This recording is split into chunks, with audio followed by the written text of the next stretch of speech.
Hello and welcome to Asan Hai Education. In this video, we will discuss some examples how emotional intelligence can play a role in our daily life and how we can achieve our set goal or set target and how we can develop some of the skills which are needed to deal with the society at large and with our friend or community. Okay, so in this video, we will discuss some examples of emotional intelligence and how we can develop emotional intelligence at individual level and at the community level as well. So let us see some of the examples. There are many examples of how emotional intelligence can play a role in daily life. So let us see how they can play a role in our daily life.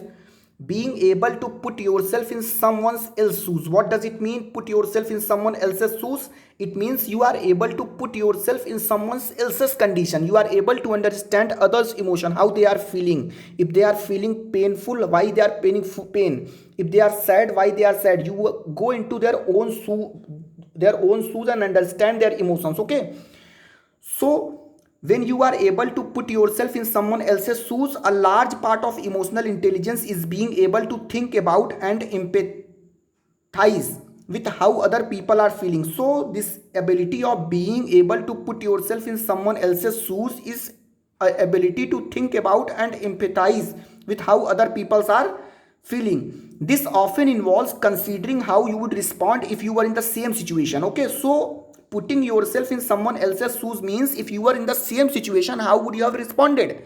For example, if you were sad, how you would have responded to your coworker. For example, if you were the boss and if you were angry, how would you have responded to your employee? So one of the examples how emotional intelligence can help in our daily life is that when we put ourselves in someone else's shoes, we understand that how we will respond when we were in the same situation.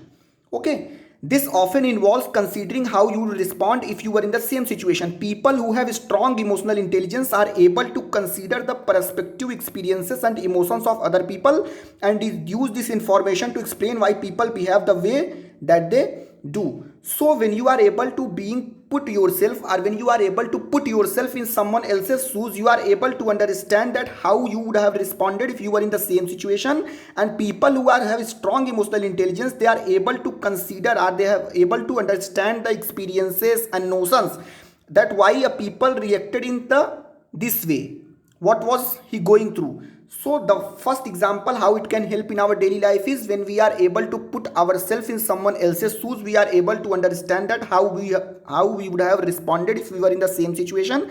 And a people with a strong emotional intelligence can easily understand that why people behave the way they do. Okay, let us see some more example. Considering a situation before reacting. Emotionally intelligent people know that emotions can be powerful but also temporary. When a highly charged emotional event happens, such as becoming angry with a co-worker or some type of conflict, the emotionally intelligent response would be to take some time before responding. Okay, for example, if you are a boss and you are angry with your employee and you are angry with him, take some time to react, because when you are angry you can take some furious decisions which will be loss to you as well as to your company. So when you are considering a situation before reacting, it is also an example which can help us in daily life. For example, if you are angry on someone, we are very happy, we should not make any promises. Okay, and we should not break any promise when we are angry, because we have to consider the situation before reacting. Okay, this allows everyone to calm their emotions and think more rationally about all the factors surrounding the argument. So in second scenario, what we can do, we can consider the situation before reacting. We have to take some time, we have to wait when we our angry goes away, or when we feel good, then we will talk to our employees or when we will talk to our fellow human being. Okay, the third is being aware of one's own emotions. Emotionally intelligent people are not only good at thinking about how other people might feel, they are also adept at understanding their own feeling. Self awareness allows people to consider the many different factors that contribute to their emotion. So a person who is emotionally intelligent, he does not understand other emotions only, he is also able to understand his emotions also, that in which situation how I react or how we react or how I react in a situation when I'm angry. So we have to control that emotion as well. Okay, and our feeling, when I'm angry I have to control my emotions and feelings. I have not to take the harsh decisions which can be lost to me as well as to my company or as well as to the whole institution. So emotionally intelligent people is also able to understand one's own emotion, and self awareness allows people to consider the many different factors that contribute to their emotion, and self awareness is the biggest contribution to understanding one's own emotions, as well as the awareness is needed to also understand the emotions of other. Okay, so these three things we have discussed, which can help us in our daily life, that we are, when we are able to put ourselves in someone else's shoes. And second, we have discussed about considering a situation before reacting, we have to take some time. And third was, we have to be aware of one's own emotions. Okay, now let us see some of the skills how we can develop. Okay, see, clearly being emotionally intelligent is important, but what steps can you take to improve your own social and emotional skills? You have to listen, you have to politely listen the condition. Okay, here are some of the tips and skills how you can develop your social and emotional skills. So let us see what are some of the social. See, first is listen. If you want to understand what other people are feeling, the first step is to pay attention. Take the time to listen to what people are trying to tell you, both verbally and non-verbally. Body language can carry a great deal of meaning. When you sense that someone is feeling a certain way, consider the different factors that might be contributing to that emotion.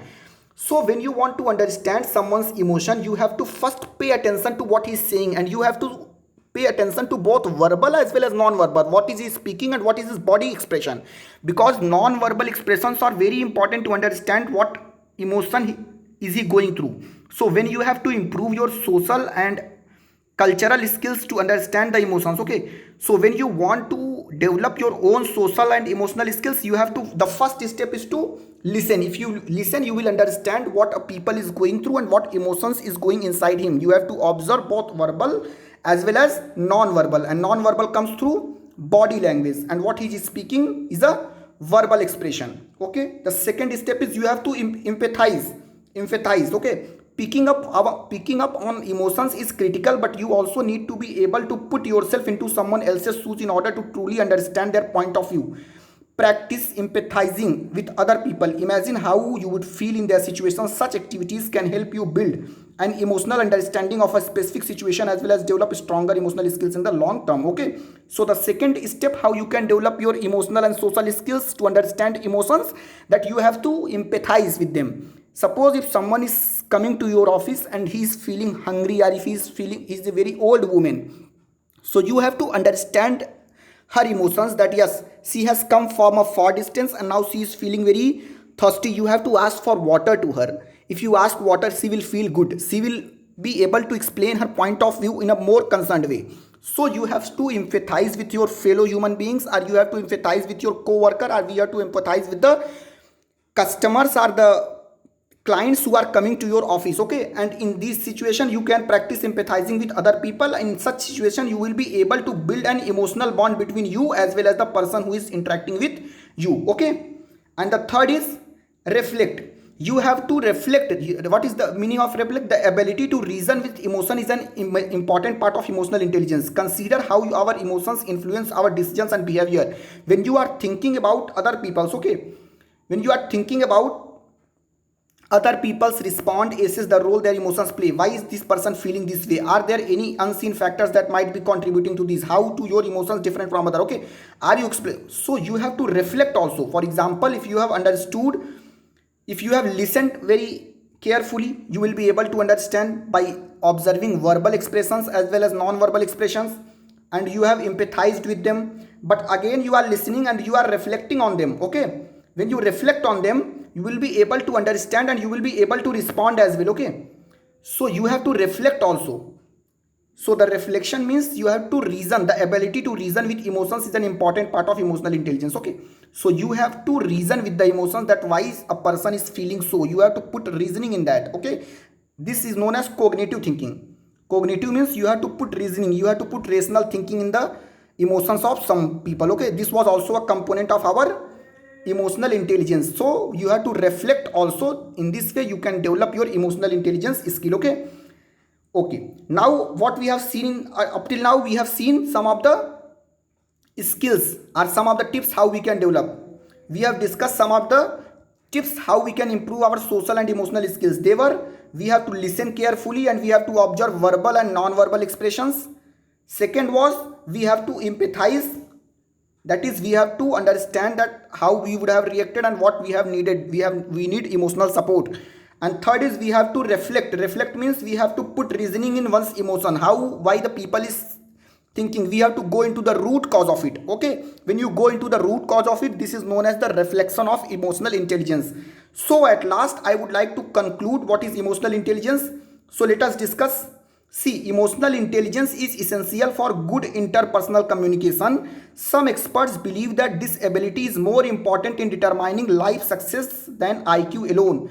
Fortunately, there are things that you can do to strengthen your own social and emotional intelligence. Understanding emotions can be the key to better relationship, improved well-being, and stronger communication skill. So we can see that emotional intelligence is very essential for good interpersonal communication. If you want to have a good interpersonal communication, good interaction with the public at large, you must hone your emotional intelligence skills. Okay, and I have told you earlier also that some experts believe that this ability, that is the emotional intelligence ability, is more important in determining your success in life than IQ alone. IQ alone will not work. IQ alone will not take you far in your life. But if you complement your IQ with EQ, okay, if you complement your IQ with EQ, so you will be able to go larger in your life, go longer distance in your life. So some experts believe that IQ is not as important as EQ. Emotional intelligence is more important than IQ. Okay. Fortunately, there are things that you can do to strengthen. So emotional intelligence can be strengthened as well. This is not an inborn talent. Okay. So emotional intelligence can be developed over a period of time by practicing or observing the things which are happening around